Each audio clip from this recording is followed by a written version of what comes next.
এবং পুলিশের এই নির্লিপ্ত ভূমিকা আমি জানি না।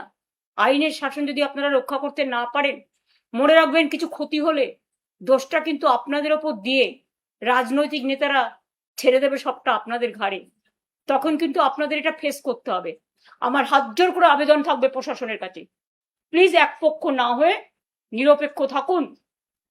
মা বোনেদের অত্যাচারের হাত থেকে বাঁচান, হকারদের বাঁচান, বেকারদের বাঁচান, গ্রাম বাংলাকে বাঁচান, কলকাতাকে বাঁচান।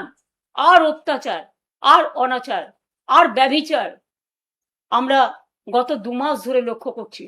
আর কতদিন, আর কতদিন, আর কতদিন, আর কতবার, আর কতবার, আর কতবার অপেক্ষা করারও তো একটা লিমিট আছে। আপনারা কি চান আমাদের কন্ট্রোল করতে? আপনারা আমাকে নজরবন্দি করে রেখে দিয়েছেন, প্রায় বেরোতেই দিচ্ছেন না, গাড়ি যাতায়াত করতে দিচ্ছেন না, আমাদের কোনো গাড়ি।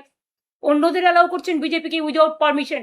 কি করে তাদের বাইক মিছিল অ্যালাউ করে আমার বাড়ির সামনে আমার পিতা মাতা পুরো সব তুলে গালিগালাজ এবং নানা রকম ভূমিকা করা হচ্ছে, তাণ্ডব চালানো হচ্ছে, আর আপনারা স্পেশাল ব্রাঞ্চের লোকেরা আনঅফিসিয়ালি তাদের অ্যালাউ করছেন, লোকাল পুলিশ অ্যালাউ করছেন।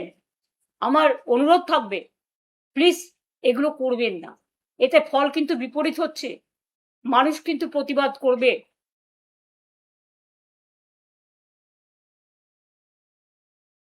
করুন theworld.in